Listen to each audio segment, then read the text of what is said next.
So welcome to the You Don't Have a Hiring Problem, You Have a Marketing Problem webinar. And you might be just on here because you're like, I want to know more about that title. So we'll dive into that. So we understand that as an organization, if you want to do great work, you need a great team.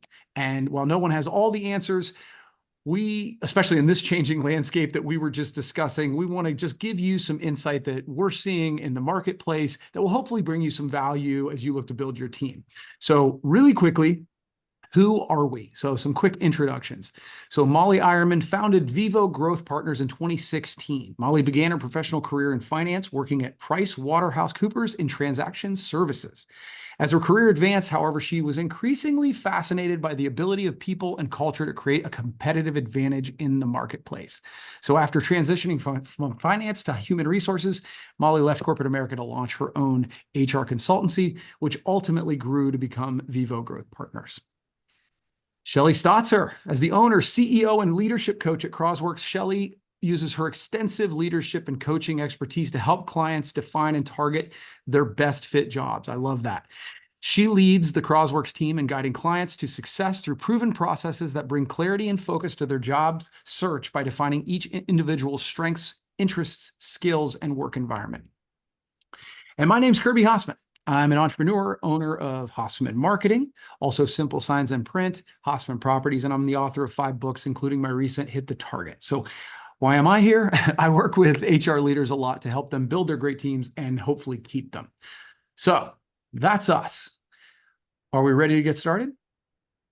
We are. All right, cool. All right, so what we've done is sort of define some questions, some topics that we wanted to go over.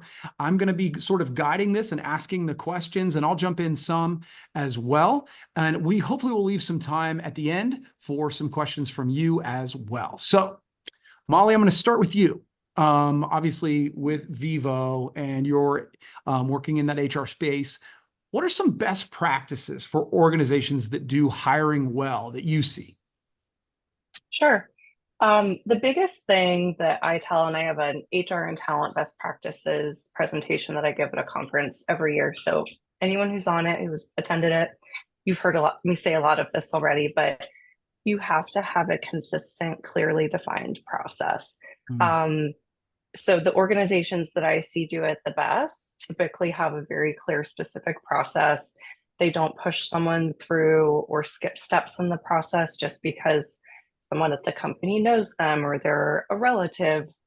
They follow the process and let the process make those decisions.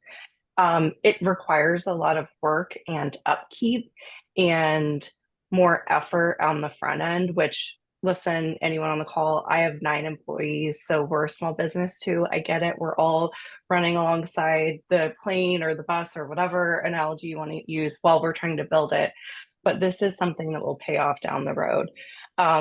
There's a bunch of steps in the process. We could certainly talk about that later, but that's one of the key things.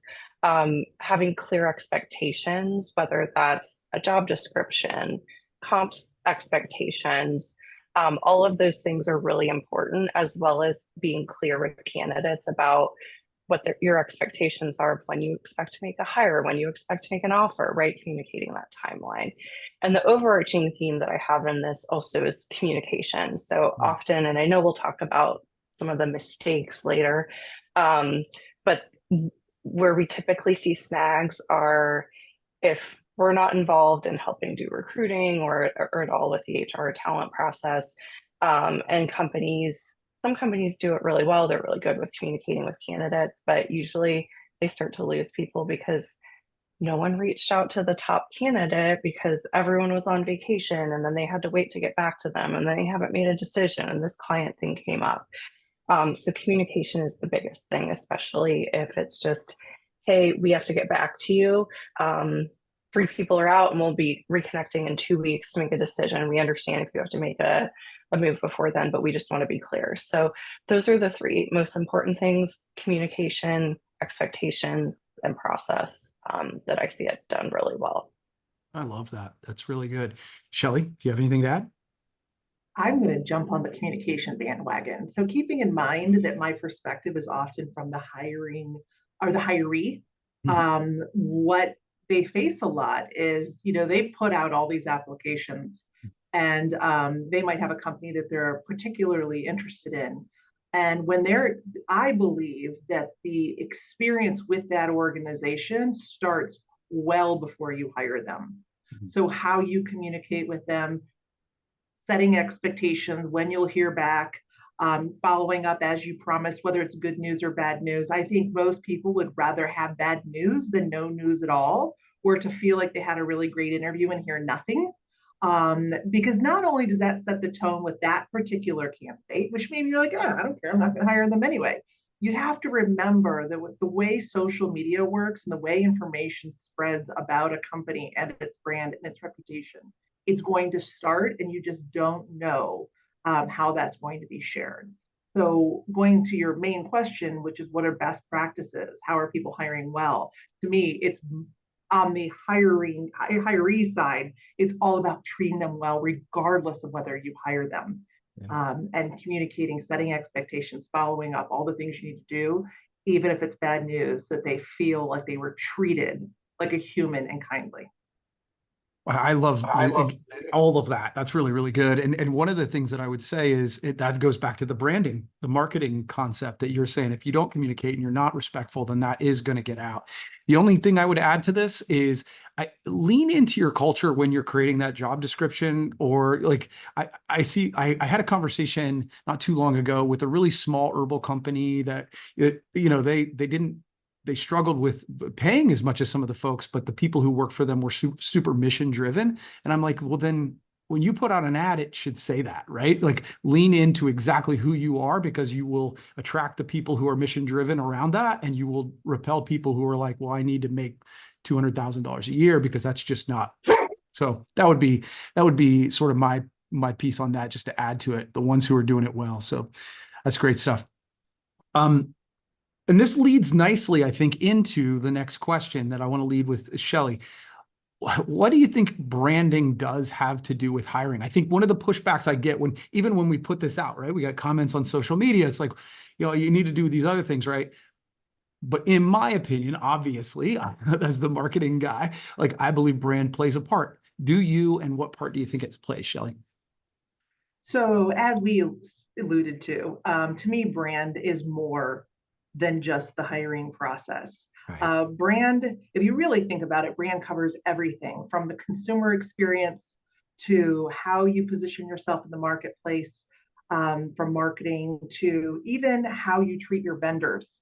So to me, it's almost impossible to argue that brand isn't associated with hiring and that marketing isn't associated with brand. I mean, they're all tied in together if done well. So I think your reputation as a company precedes the application, yeah, through all the reasons I just mentioned. So it's really important that you be honest with what your organization represents, what behaviors are acceptable, who you are authentically. And I'm going to say this to the person wanting to be hired too. You should be doing the same thing for yourself, and recognizing where those connections come in play authentically and naturally. So when you ask, what does brand have to do with hiring? People are reading your social media posts. People are looking at what you're selling. People are looking at your customer experiences, and they're making a decision about whether it's someplace you want to work. And even in a city the size of Columbus, let's say, it's not the largest city, but it's certainly not the smallest. Odds are someone who has had an interaction with that brand, yeah, good or bad, and it's going to influence how you feel about the idea of working there. Yeah, that is obviously, I agree, and I won't add too much more to this other than what I love that you just said about how you treat your vendors. I mean, I think some of the best companies, vendors, are where some of your recruits come from when they're treated well and with respect. So I think that was a great point you made. Molly, do you have anything to add? Yeah. So I make a lot of comparisons to the hiring process, or between the hiring process and the sales process. And so I'm imagining a lot of people on this call are business owners. The HR talent best practices presentation I give is to business owners. And we are all very careful, or at least if we're successful, we are, about nurturing our biz dev leads at every step of the way and closing them carefully and thinking about our brand, right? And think about it. I mean, Many of us get hired by clients because they said, hey, I asked my friend so and so who to hire for marketing, who to hire for career development, who to hire for HR, and they mentioned your name. Well, people do the same thing with their friends, right? Hey, we used to work together at DSW, and now I see that you're at Crossworks. How do you like it there? What is it like? What's the culture like? How do they operate? That sort of thing. So in the world where social media is everywhere, people can post whatever they want. And frankly, there's just not a lot of repercussions for employees or former employees who say things about employers. You can't control it, but you can't control what they say, but you can control what you do and how you portray your brand, right? So Yeah. things like Glassdoor are going to always be out there.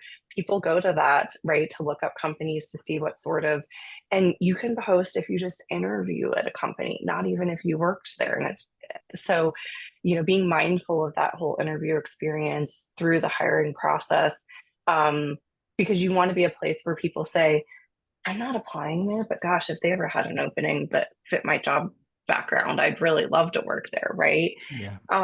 So I agree with all of that. And, going back to the how people treat your vendors, I mean, we're very clear when we partner with other companies, it's a partnership, um, not an uneven playing field, I guess I should say.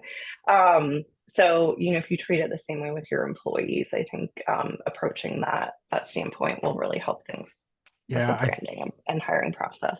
Sorry, I didn't mean to interrupt. I think I think that's one of the places, Molly, where Shelly connected us, and then you and I started talking about this, and you compared the sales funnel to the hiring funnel. I was like, okay, we're good. I couldn't agree more. Shelly, did you have something you wanted to say? Yeah, I wanted to say something that was almost the opposite of what we just said, because sometimes framing it a little differently, people hear it differently. You also can't be everything to everybody. So understanding what's Hmm. most important to you, and it's okay to detract people who aren't a good fit Right. on both sides. Again, as the person being hired or the person hiring, if if it's not a good fit, when I read Amazon reviews, I actually look at what they say, because what bothers someone else might not bother me, and vice versa. So really, True. you have to be very specific and aware of who you are and what you need, and both as an organization and someone being hired, and making sure that you're connecting in the right ways for the right reasons. Yeah, I love that. And again, it goes back to my Agree. conversation with the naturalist. He was describing what it is, and I was like, "Well, what does your job description say?" And he's like, he explained that, and he goes, "But we're hippies." I'm like, "Yeah, put that in the job description. Like literally Yeah. lean into who you are, because again, I love what you said there, Shell. All right, so Molly, back to you. Once you get a new employee, right? Like with the folks you're working with, once you get one and you like it, how do you ensure they actually want to stay? Like, because how do you create a great culture? Right. So again, it doesn't end when they sign the offer letter. Right. So making sure that transition between hiring, onboarding, staying, um, is really clean and continues that good experience for the candidate. So don't have them sign an offer letter that they're going to start in 2 weeks and then not communicate with them until the day before they're going to start. Um, Things you can do like even just sending an email or a text or a card, or call, having someone else on the team call and say they're really excited. That helps maintain that excitement. Sending branded gear, which I know Kirby, you help companies with. But sending branded gear, like we send a welcome package that usually arrives about a week before the person starts. So they get it and they're really excited before they even get their computer. And that's all baseline stuff, but you'd be surprised how many companies don't do those things. And that's stuff that just makes people feel like they're cared about and that we really are excited. So then once they start, you want to have a really clear onboarding process. So what's the technology they're going to need to use? How are they going to get trained on it? Is it, videos that are pre-recorded? Someone going to train them? Are they sitting side by side? Are they Zooming? Build out a schedule. We usually do it for at least 2 weeks at a time. If you're in a client service industry, we also typically have people focus on one client per week as they're ramping up so the portfolio doesn't feel so overwhelming for them. But just really making sure that the first couple of weeks where they're, kind of like first day of school, where am I? What am I doing? Getting used to everything. Um, make their schedule as easy as for them to follow as possible so that they don't have to think about what they're doing really. They just know they're going to the next thing. Um, Giving consistent feedback early on is something else that really retains people, because the worst thing you can do is if someone's not performing well, you don't tell them until their quarterly or mid-year annual performance review. That's a great way for them to say, screw it, I'm leaving, right? Like if they don't know what they're doing well and what they need to work on consistently and regularly, that's not a great retention tool. And then today is Global Company Culture Day. Our teammate Jody found this out for us when we were recording a video on Monday. So how your company culture is ultimately also one thing that will retain them or deter them from staying. And culture isn't, oh, we have ping pong tables or a keg or whatever. Culture is how you operate and what the expectations are and how people communicate and work together, how people feel safe or unsafe to be able to be themselves in their environment. Can they be a hippie, to a reasonable extent within a work environment, right? But those are some of the key things that really keep people. It's, again, back to what I said in the beginning, consistent process, clear expectations, and consistent communication again. Yeah, that's great. Shelley? I want to just put a big exclamation point on giving people feedback, and make sure that you give them as much feedback on what they're doing well as what they're not doing well. What is it like? How many deposits to make a withdrawal? You want to make sure that you are also giving a lot of positive feedback, because some people respond really well to carrots and some people respond really well to sticks. And I think we all have family members or friends or whoever that you kind of understand that about. So it's true in the workforce too, making sure that you provide all of that. And then the other thing I would say, and this is just a firm belief that we have here at CrossWorks, is that there's no one solution that's going to make everybody happy. Yeah. For example, if you love happy hours, yay you. And there will be people who love that. And there will be people who hate it. There will be people who love bonuses and are highly motivated by it. And there are people who will not respond to a bonus. They'll behave the same no matter what you do. There are people who want one-on-one conversations when you're giving them feedback, good or bad. And there are other people who want public recognition. So my point here is that recognizing that if you have a team of more than a few people, odds are, if you have a team of more than two people, odds are you have people with different needs. So I'm a big believer in understanding what each person needs, especially if it's different than you, and making sure that you treat people the way they want to be treated. Yeah, leadership is hard work. It's really hard. It is. I mean, it just is. So by the way, guys, that's great. And one thing I'll say just really quickly is just to what Molly said about the new employee kit. This is something we're seeing that, I think we forget sometimes how it felt to be the new kid in a new school. And that's a lot of how it feels when you get a new company. Everybody has different languages. They have the acronyms that they all know and you don't know. They know where the bathrooms are and the happy hour is. And just giving them some sort of kit where they can actually have some merch where they wear the same logo it's not the end all be all, but it's a good first step. So that's Kirby, a stuff. lot of my team is remote. So it's extra for us, it's extra special for them because they very seldom get into the office and have their hands on and around the things that are physical for us. Yeah. So it's certainly helpful in making a new connection when it's a remote connection. That's awesome. That's great. I appreciate you we guys don't give out a lot of gear, but we give out really nice quality gear when we do. So it has a bigger impact, I feel. Yeah, well, I think you and I have talked about that too, and I think that makes sense. That's actually one of the positives of the challenge with COVID is people stopped deciding that they wanted to sell or send their employees a 69-cent pen because it wasn't worth it. So they started doing more quality stuff, which I think is better for everybody. So, okay. How can, Shelley, I'm coming to you on this one. How can HR and marketing collaborate to create a strong employer brand that attracts top talent?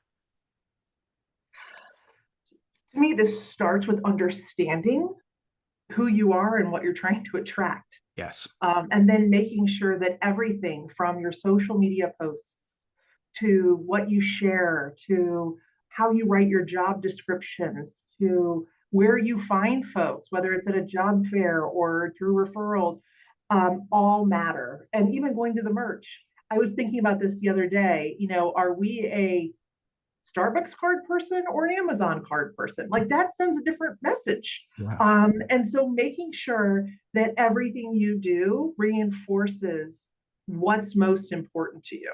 Mhm. And that's where the HR and marketing, whether it's a social media post, whether it's the job description, whether it's the merch, or whether it's the hiring process, just being aligned in what's important and who you are and how you want to be seen. That's where I think the collaboration comes into play. Love it. Molly? I think it can even come into play and be helpful post hire, just for general HR things. So thinking about things that like we're heading into open benefits, open enrollment season for many of our clients, right, who have January 1st renewals. I'm sure it'll shock everyone on this call to hear that a lot of employees don't read the emails that HR sends out about important things like benefits. Wild, right? There's so many memes going on around right Instagram right now, and like some of the HR people accounts I follow, and I'm just giggling because I'm like, yep, my team's feeling that really, really hardcore right now. But I think things like that can really help because we HR people are typically not marketing people. We typically don't have a marketing background. We might be really good with how to communicate certain things, but having someone with that lens or an eye or something that makes things easier for non-HR people to understand, for it to resonate, click. Sometimes people are more visual, charts, that sort of thing. So I think even post-hire, there's a lot of ways that marketing, if you have those resources, can be really helpful with your employee engagement and retention strategy. Yeah, and I think part of it's just having everybody at the table to have the conversation. I think sometimes with social Mm-hmm. media, that's done by one person, and their metrics or their success is built on, do you get any sales? Which like, and it's not necessarily just building up the culture of the company. So having that conversation, so HR is a part of that to say, hey, one day a week we're going to talk about company culture or some of the cool things where we give back or whatever it is we do. As a side note, quick funny story. So we do a piece of content called Thirsty Thursday. And my thought was honestly that it was a marketing and sales piece. We take a mystery drink out of a piece of branded drinkware. But what we found was the piece is very irreverent. We make a lot of jokes. We say some curse words. It is very much who we are as an organization. And what we found is it became a great recruiting tool because people are like, oh, I want to work at a place like that. Now, don't get me wrong. I'd like to sell more mugs, but the reality of it is, if we can get more people in the room in our organization who value that sense of humor and do that sort of thing, then the two can go hand in hand. So that would be my 2 cents on that. Okay. We're doing good. We've only got a couple more to cover here. So what are some mistakes? What are some mistakes we see organization making once the hiring process has begun? Not necessarily, and again, Molly, I'll kind of leave it open to you, but I've heard you talk a little bit about some of the mistakes you've seen. Yeah. So not doing the things I said in the first question, not having a process defined that's clearly defined and with a clear owner for each step in it. Not having clear expectations. So sometimes we'll get clients who will come to us and say, yeah, we need like an account manager for a marketing firm, like, you know, 5 to 7 years of experience, and I don't know, we want to pay him like 60 to 70K. And we're like, okay, do you have a job description? No, but like, what we need, right? You need job descriptions for everything. This is just like one example where you need a piece of it. So one of the things is not following the process, not having clear expectations, and not following the communication protocols that we recommend.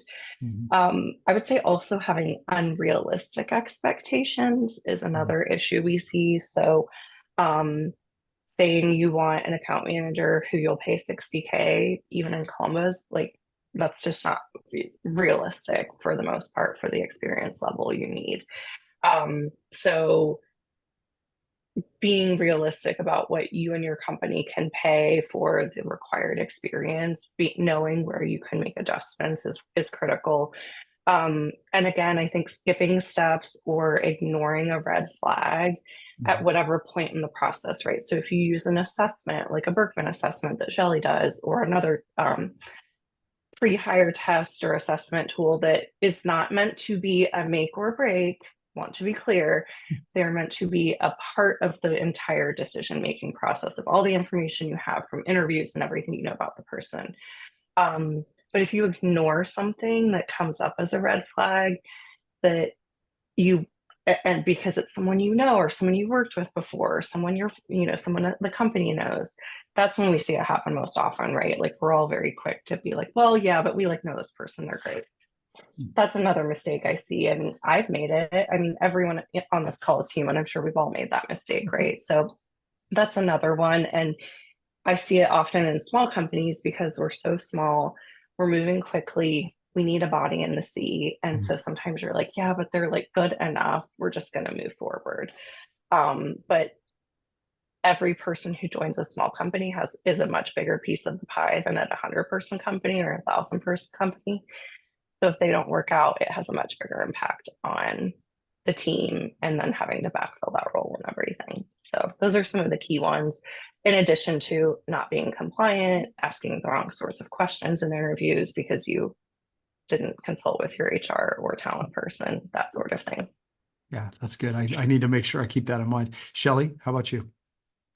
I'll just elaborate on two of the things that Molly mentioned from my perspective. One is expectations, going back to realistic expectations and clear expectations.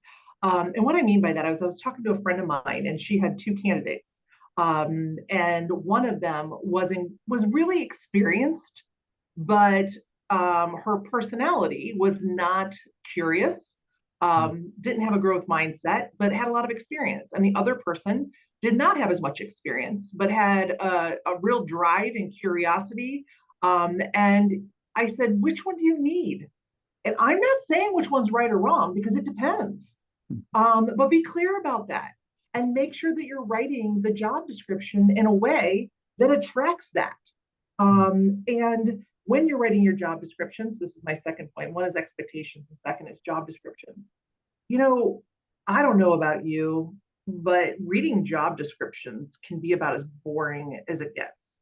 And I think it's important that the personality of the company, the criteria can be written in a way that someone can get excited about it. Yes. Because you're selling to them as much as they're selling to you.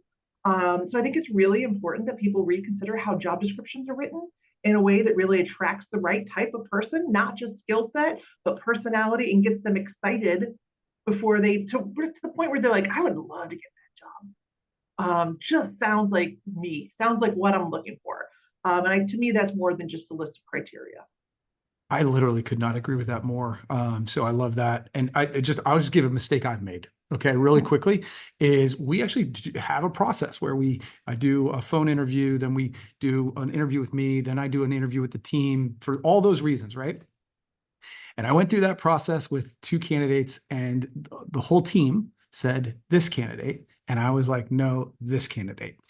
So I chose the one that I thought, because it's, hey, the buck stops with me. Well, yes, absolutely. And I was wrong. They worked for us for like 5 weeks, and they were a perfectly nice person, but it wasn't a good fit. The team was right. And so if you're going to involve the team in the process, listen to the team. So that was a mistake I made. So I'll fall on the sword. We've all been there. Yeah, right. Like, yeah. It is what it is. And so, okay, let's get to one more question before we wrap this up and give people an opportunity to ask us questions. So coming to Shelley on this one, let's talk about the marketplace. This is something you have brought up to us in advance, so I'm super curious to hear your take on this. We have record low unemployment and companies are fighting for talent, yet you guys work with many highly qualified candidates who are struggling to land great jobs. What's going on? Yeah. It's an interesting market right now. I have my own hypothesis, and I'm very curious what Molly thinks, because she and I have not had a chance to talk about this. From my perspective, there's a lot of clutter on both sides, meaning there are a lot of jobs posted that aren't even open anymore, whether they've been filled and they're still on an aggregation site, or whether the organization is already given an offer but just waiting for the acceptance, or whatever that looks like. There are a ton of jobs out there that actually aren't open.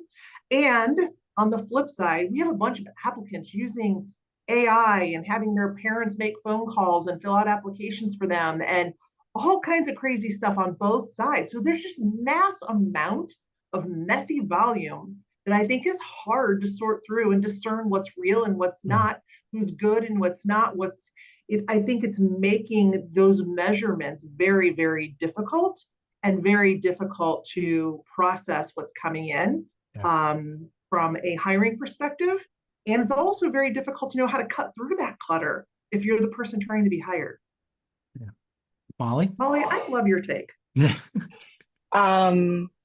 I agree. And I have another point, but I agree. For example, we at Vivo posted for an HR consultant in May, I think. And in a matter of like 4 days, we got 1,400 applications, which is the most I've ever gotten in that short of a time for something. So I had to shut it off, and we couldn't even get through all of them. We had to narrow it down by geography was what we did first to narrow it down. The piece about AI that you're speaking about that I think is making it challenging for people to get hired as well. What I saw was a lot of messages from people on LinkedIn who had applied and who wanted to make their resume stand out. But most of them sent me some sort of DM that was version A, B, or C that clearly LinkedIn had pre-written for them. And that doesn't make them stand out. It actually made me ignore them. And so I think it's in this age of technology, AI, in theory, making it even easier for job seekers to get their resume in front and their profile and maybe their information in front of more people. It's actually making it harder for them to stand out if they're not doing the things individually to do it, and they're relying on AI, because AI is giving all the other applicants the same recommendations. So I kind of agree with you. Another thing I think too that is difficult is unemployment is a lagging metric. Right. So when it gets reported, so that depends on when people got terminated, when their severance packages ran out, if they actually filed for unemployment. And we know that lots of huge companies have been doing layoffs all this year. I just saw someone I know who works at Cisco post on Friday that they're doing, I think it was Cisco, please don't come after me if I was wrong. I think that's where she works, but I might be wrong. She works for a huge tech company, and they were doing a 6,000 person layoff on Monday. So we're seeing some of that.